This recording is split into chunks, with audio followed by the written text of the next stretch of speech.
Hi witches, welcome back to my channel, and today I'm going to be talking about a question that I get asked a lot, and that is, can you explain a little bit more about the pagan idea of the afterlife? And I sure can, but there are multiple ways to approach this, and I'm going to attempt to talk about that a little bit today, and talk about some of the ways that the open pantheons kind of viewed the afterlife, like what ancient peoples did. So number one thing I want to say is that a lot of us are coming from Christianity and discovering paganism after maybe having a sort of tumultuous relationship with the church. Maybe that's just me talking.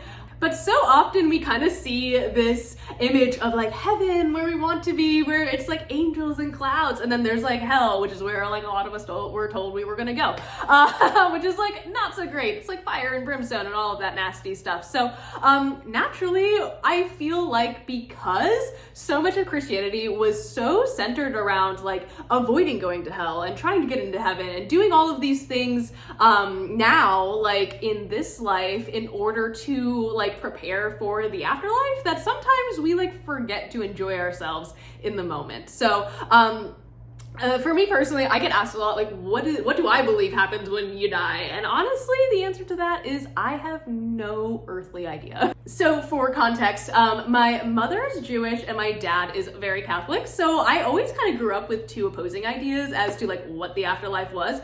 And then I discovered Wicca, and they were talking about Summerland, and I was like, what is this? And as I started to explore other religions, I really started to familiarize myself with the afterlife and their concepts of the afterlife, simply because I think that stuff is kind of interesting. And a lot of the times the imagery and the descriptions of these other realms are a little scary sometimes, but very evocative and very, I don't know, I feel like they really show the values of each culture that they come from. So now that we've gotten my views out of the way, let's talk very briefly on the way that each of the main open pantheons kind of viewed the afterlife. Now, first starting off with Norse paganism, Norse mythology. This is the one that I am the least familiar with, so apologies if I get anything wrong. Again, this is just kind of a diving off point. So if you are a Norse pagan, if that is in your ancestry, or if that's just something you're interested in, definitely check out the Poetic and Prose Eddas, which are definitely kind of a difficult text to read, but there are some really beautiful translations out there. It is kind of academic, but you can do it. I believe in you.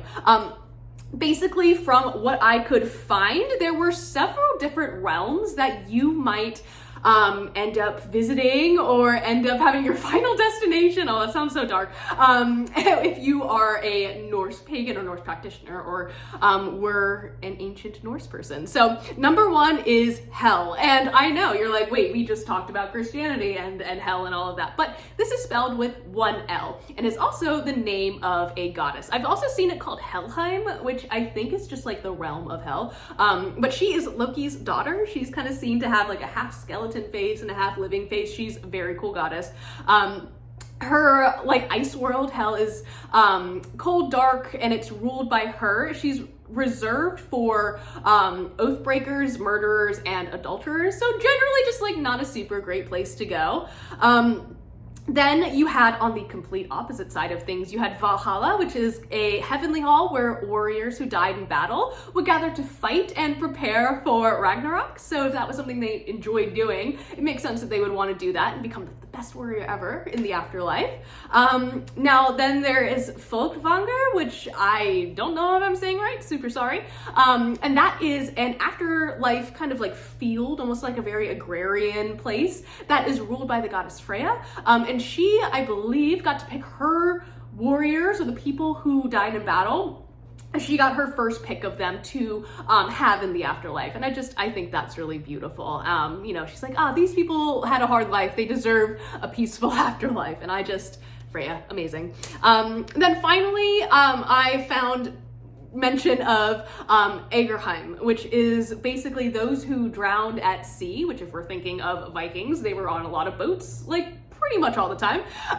That is the halls of Aegir and Rand. So if you happen to drown, that's probably where you're gonna go. So a lot of these seem to be kind of matching up with like what you did in life, right? Now, moving right along, let's talk about ancient Egypt, because the ancient Egyptians had a fabulous view of the afterlife. It was so detailed and such an intrinsic part of their life, like on Earth, that they spent a lot of it preparing for death. So I think there's like a TikTok sound right now that's like, the Egyptians believe the most important thing you could do with your life was die. And that's true. Now, if you're looking for more source material on this, definitely check out the pyramid texts, the coffin texts, the Book of the Dead, the Book of the Netherworld, which is actually like 3 books, and the Books of the Sky, again, 3 books. Because these kind of have mythology that are surrounding the afterlife and have to take place in Duat, which is kind of the afterlife. So basically, ancient Egyptians believed that you would pass into the underworld. Pharaohs passed on a boat, but if you were not a pharaoh, if you were a common person like myself, you would be kind of ferried into the afterlife in your coffin, or your sarcophagus, which is why all of these beautiful coffins and sarcophagi were decorated so uniquely, and I feel like so like personally to the person who had passed away. So there's oftentimes like art and jewelry, and there was a lot of things like funerary objects that were given to the dead. As we know, mummification was kind of like the main burial practice in ancient Egypt, and when people were mummified, which in and of itself was a sacred practice that was necessary to get into the afterlife, they carried with them the Book of the Dead, which was full of a lot of different spells, as well as other, ritual objects that were to help them get through the afterlife. So the ancient Egyptian afterlife, like, you die and it doesn't get easier. Basically, first things first, Anpu or Anubis weighs your heart to see if you're even worthy of getting through the afterlife. And then after that, there is a path basically of a bunch of doors, gates, and different like obstacles that the deceased have to get through. And in order to do that, each gate or each door was guarded by a deity, and they allowed those who knew their epithets through the door. So as long as you had like all of your sacred texts and books and all of that, you were good to go, essentially. Ultimately, at the end of all of this, ancient Egyptians were looking to be reborn in kind of like this immortal sense into a fertile land. And this kind of like idea dates back to the 5th dynasty in ancient Egypt, and that is called the Field of Reeds. So if you are looking more into that, ancient Egyptian afterlife mythology is so cool. Anyways, moving right along, let's talk about like Celtic paganism. And this is something that I really, really, really want you guys to look into regionally, because it changes depending on what you're talking about. So when we're talking about Celtic paganism, we're not talking about just Ireland and Scotland. Like the word Celtic can be used to describe Gaul or France, England, Ireland, Scotland, of course, and that's usually what we're thinking about when we're talking about Celtic paganism, but we can't discount like Wales or even like some Spain, like early Spanish. Why can't I speak today? Tradition can be considered like as part of like the Celtic or Brittonic, well, I guess not Britannic, but Celtic peoples. So just keeping that in mind, I highly recommend that you look regionally if this is something that you are interested in. But essentially, the other world is a land where the dead, where gods, and where the fae reside. It's kind of like this parallel world that Celtic peoples may or may not have believed in. And again, a lot of this is passed down by oral tradition. So what we do have written down was written down by Christian monks. So there might be a little bit of a spin on this. But essentially, it was referred to as, amongst other things, Tir na Nog, which is the land of the young. And one can reach the underworld by entering into an ancient burial mound. This is very common in a lot of Celtic mythology, or by swimming through lakes, rivers, or other bodies of water. And a really good way to remember this is by thinking of the Lady in the Lake, like the sword, or like the very iconic image of the hand coming out of the lake with the sword. That's how I remember where the other world is located in Celtic mythology, generally speaking. Now, finally, let's talk about the Greek afterlife. Now, I'm sure a lot of us are probably familiar with it. If we saw the movie Hercules, it's a pretty like decent, I guess, idea of like what the afterlife or the underworld would look like. But in Greek mythology, the underworld is ruled by Hades, and of course, for half of the year, his lovely wife, Persephone. And the underworld is made up of 5 different rivers. We have the river Styx, which is the river of hatred and often called the entrance into the underworld. This is the river that, for the most part, we see Charon, the ferryman, really just like rowing people across. Alternatively, some people have said it is the Archeron, which is the river of woe. Then you have the Phlegethon, which is the river of fire, Cocytus, which is the river of wailing, and then you have the Lethe, which is the river of forgetfulness. And if you read Dante's Inferno, these all were in that as well. So please, if I have any other Dante nerds, please be my friend. Now, beyond that, beyond the rivers, we have 3 distinct areas within the underworld. So you have Tartarus, which is kind of like the darkest, most bleak part of Hades, where the wicked receive divine punishment. You have the Asphodel Meadows, which is where like most normal people went. It was kind of like almost, in reading descriptions, it almost seems like purgatory, where it's like, it's okay.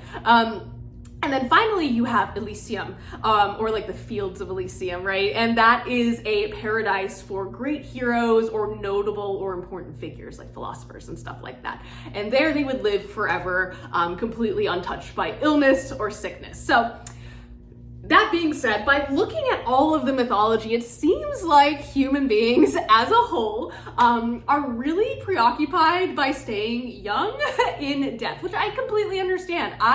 Even at 25, like I can feel my body starting to rot, and I hate that. So I totally understand like why ancients would be like, yeah, a place where I can live forever and be young and not hurt. Amazing. So personally, again, I don't really know what happens like in the afterlife. I don't really care. I know that might seem weird. Like I just am more focused on making the most of my time in this reality here. And if I end up having to fight my way through the ancient Egyptian afterlife, at least I am studying, and I'm being a good pagan and learning about the mythology, so I kind of know what I'm up against, right? Knowledge is power. No, I'm kidding. But I am serious in that whatever view of the afterlife that you have, as long as it is like healthy and not a fear-based one, I think that's fine. If you're like me and you're like, I don't really care, also okay. I just don't dwell on it.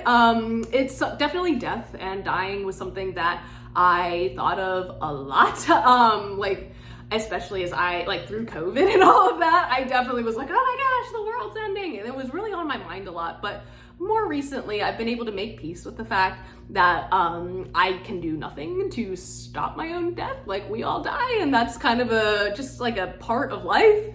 And I'm excited for whatever adventure awaits me on the other side, because I believe that energy is not created or destroyed, it's simply transformed, and I'm excited to see what this meat suit transforms into. So I digress. I will leave you guys with that. I would love to hear your opinions on the afterlife. Again, these were very I know I talked really fast. These were very, very edited down versions of the afterlife of each of these different pantheons. So I implore you guys, please, please go continue reading, continue studying, continue researching, and let me know what you guys find out. All right, I've talked way too long about death and destruction and all of that horrible things. So I will let you guys go, and I will see you in the next one.